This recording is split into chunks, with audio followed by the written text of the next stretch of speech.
We have Chris Bartone. Yep. And Pat Robotham here.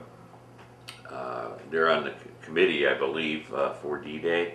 And they're filling in really for Lori and Connie, who were supposed to be here, but they had other prior engagements they had to do this morning. So, Chris, any big changes yet, or any updates that you got? The biggest change that we have is just the sheer numbers that we're looking at. As of last week, I think it was, we are over 1,200 registered reenactors. Really? Because I bet Lori had said she was going to try to stop it at 12. They talked about stopping it at 12, and then we decided to eliminate the walk-ons.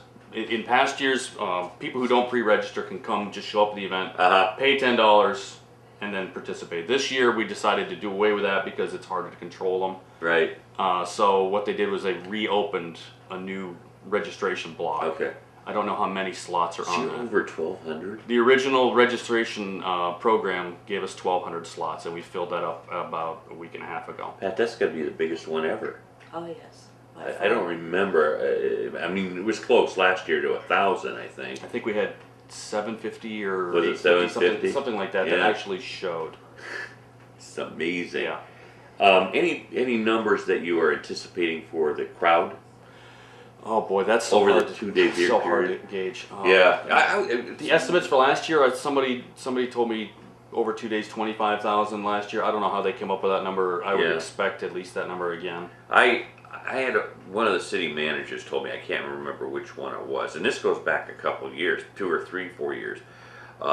He anticipated over the 3 day period that they had it back in those days, at least 30,000, and he goes, it could have been beyond that. He goes, you just don't know. You know, it's hard to keep track. Yeah. I know we've tried to count people as they get on the buses, but it's so hard to get a head count. Well, even one year, Lori said she was going to take a panoramic shot that was taken and see if she could count them on the hillside, and she goes, that's impossible too. No, you know, it's not. It's crazy. Yeah. But this is great. This is big for the town. How long have you been involved? I've been involved, well, this is our 15th year. I've been involved as a reenactor for 13 of the 15. Really? And on the board for 4, maybe 5. Is that the times you were on before? Was it for D-Day? Was it you've been on the show before? Yes. It was for D-Day, wasn't it? So you were a reenactor too? I've been a reenactor for 20 years, yeah. No kidding. Yeah. Since I started in college in the mid-90s. Yeah. It's wonderful. Pat, how long have you been involved? I think about 5 or 6. Yeah. I kind of lost track. Well, that's good. That's good. That's what we need. We need volunteers, and I think they still are in need of help down there because of what they're expecting. Absolutely. The 2 things we need every year: money, which we never get enough of, and not reenactors. We got plenty of those. Volunteers, which we never have enough of. Right. Nobody will get turned away. Connie has been promoting that for the last several weeks, and get a hold of Connie Jury if you are interested in helping out. I mean, just even if it's to give directions or hand out brochures or whatever, they can need the help. There's so many different things that need to be done. I mean, any ability level, any age level, really. I think last year, the year before, they talked about having some of the high school students narrate on the bus on the way up. There's so many things that need done. Anybody can do just about anything. Pat, can you tell us, and I don't mean to put you on the spot, do you have any of the itinerary that you know of that's going to be held on those 2 days? It's August 22nd, 23rd, correct? 22nd and 23rd. I'm not really up on the schedule. Okay. Okay. I know there is the bridge battle at 11 on. There's a couple of them. There are 3 big battles. There are a couple additional small ones. Well, as far as the schedule goes, I guess the first thing to start with was Thursday. Last year we started, I should say, the Villa at the Lake offered to have an event, which went really well. This year we've moved that to Thursday, so it's actually our unofficial kickoff. That's going to be from 11 a.m. to 6 p.m. and it is open to the public. There's going to be reenactors there. I believe they're going to serve snacks. It's just an all-day thing. They're going to have a little ceremony where they recognize the vets that they have at the Villa. They've been really enthusiastic about it the past couple of years. That also Thursday night we're showing the movie again. Right. The movie is going to be Saints and Soldiers: The Void, which I believe is the 3rd in that series. That's That's going to be up in the soccer fields. Friday and Saturday are going to be much like they have before. They're going to be the 5 o'clock battle on Friday, the 11 o'clock bridge battle on Saturday, and then the big landing on Saturday at 3 o'clock. Okay. The other that's the big one, and I forgot to mention one huge change for the landing. We're adding an additional beach this year. There's going to be 2 landing beaches this year. Yeah. The side by side. Yeah, right? side by side. The regular beach as usual, and then we're opening up the area to the north of the lower pavilion, the snack bar there. And there's going to be basically spectators in between the beaches so they can look both ways.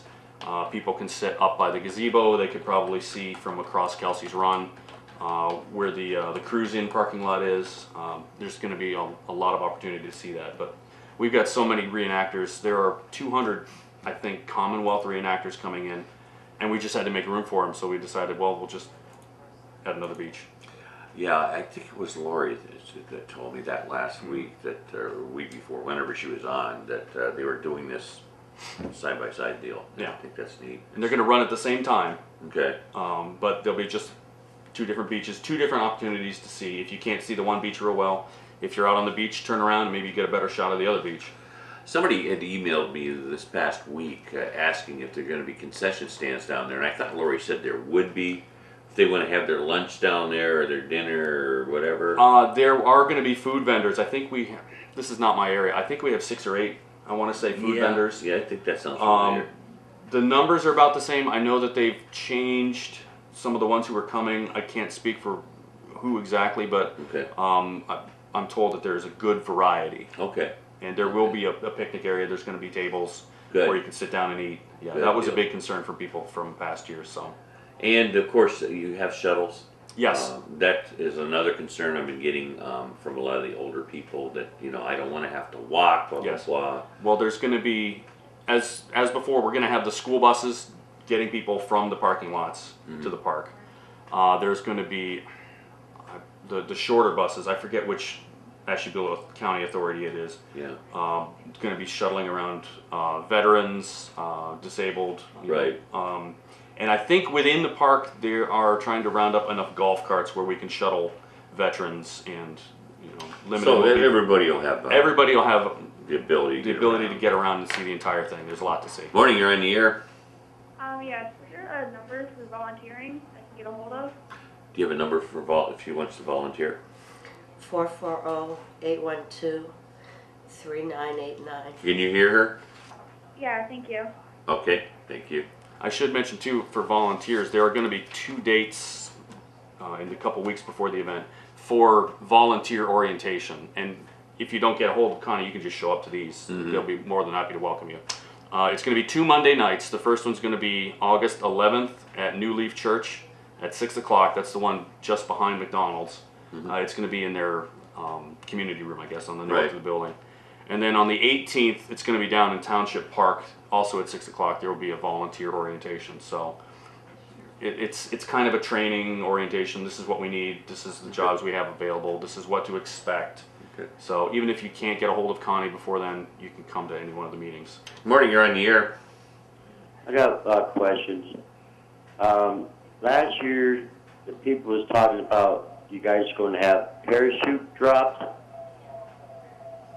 this year or the next year.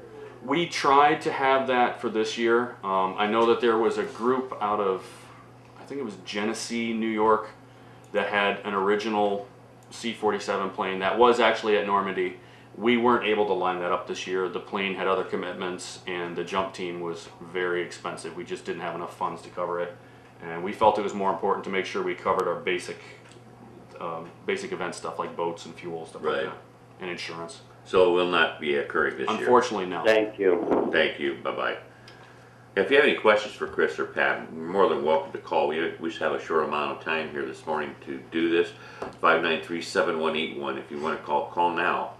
And they'll certainly ask any of your questions out there. A lot of the questions that I have gotten pertain to parking and shuttles. And, well, as I mentioned, the concession stands. People want to know if they can go down and spend the entire day down there, which I'm sure you Absolutely care. Yeah. You know, This is the 15th year. It's also June. In June, it was the 70th anniversary of the actual Normandy D-Day event, and the 15th year that we've had it here in Conneaut Township Park. I've said this before, Chris, many, many times. We thought this thing would last maybe 1 or 2 years and then move on, but they like to come back here, and I think that's a good thing. I thought it was going to be done the second year. Yeah. Because it was the first year I got involved as a reenactor, and unfortunately, this was back when they had it in September instead of August because of the Navy schedule. Right. It turned out that the second annual D-Day was a week after 9/11, and there were big questions about whether it would even go off. So I forgot yeah, about it was. that. I want to say it was the 18th that we held it. Yeah. Just the weekend after 9/11, and everybody was going, "Boy, is it going to happen? Is this a good idea? What are we going to do?" And we survived that, and we just I remember my wife did not want to go that year because of 9/11. There was a lot of people said that. Yeah. She was just turned off by the shooting and stuff, and we didn't go for a couple of years. Actually, we've gone since, but yeah, I forgot about that. Yeah. Now that you bring that, it's been a long time. 2001. Mm-hmm. Yeah, unbelievable. Pat, do you have anything else that you want to mention there? You got to know she got a flyer in front of you. That's for volunteers, though, I think, right? Yes, just, we can use all the volunteer help we can get. You can come and stay all day if you want. You can come and stay an hour or two if you want. A variety of things. There's some painting that needs to be done even ahead of time. People to ride the bus and read a bus script. People to work at parking lots.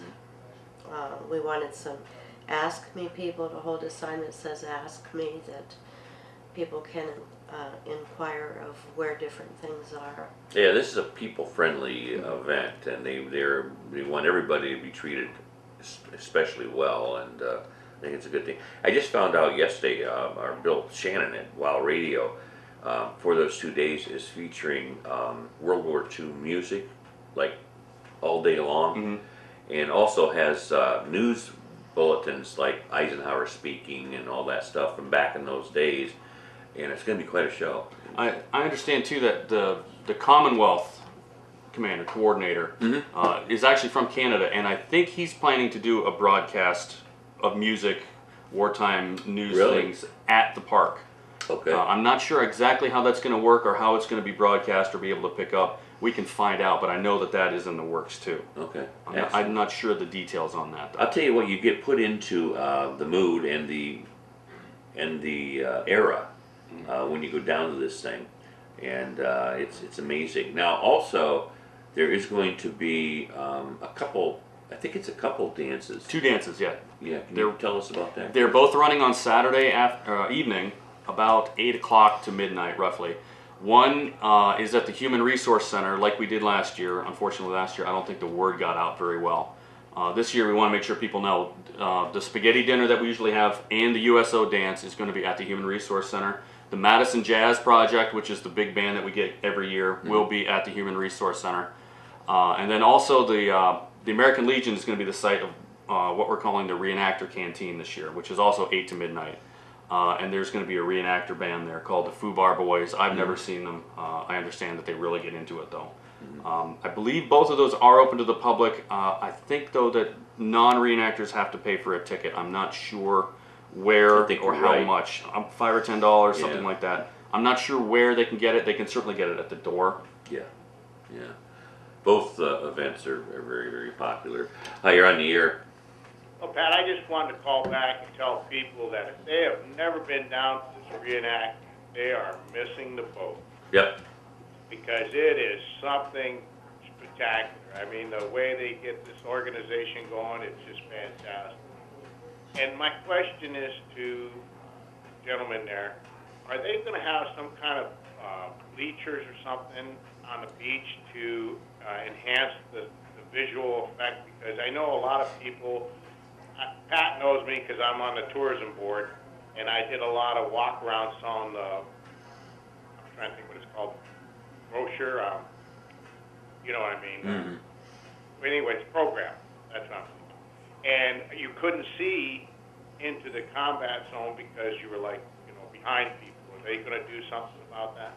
Yes, we did buy bleachers this year. I think it was the school district we went in on I don't know, 3 or 4 sets of collapsible bleachers. We split the cost. We've also got bleachers that we're bringing in from Ashtabula, I think. I don't remember exactly who we're working with, but there are going to be bleachers down on the beach. There you go. That answers your question, Tom. Well, Chris, it looks like you got this thing pretty well under control. From your mouth to It's coming up. It's coming on us sooner than later here, and it's just around the corner. August 22nd, 23rd, as Tom Smile just said. Go down and check it out. It's absolutely something to see, and as Pat said, you can enjoy the whole day down there. Both days if you wanted to. And if you're willing to help out, don't think you have to be stuck helping us from Monday to Sunday. I mean, if it's one day, great. If it's 2-3 days, great. Yeah. We'll find something to do. Yeah. Don't think you have to be committed for the entire week. Pat, to volunteer, would you give that number one more time? It's 440-812-3989. Okay. Very good. Thank you, Pat. Thank you, Chris.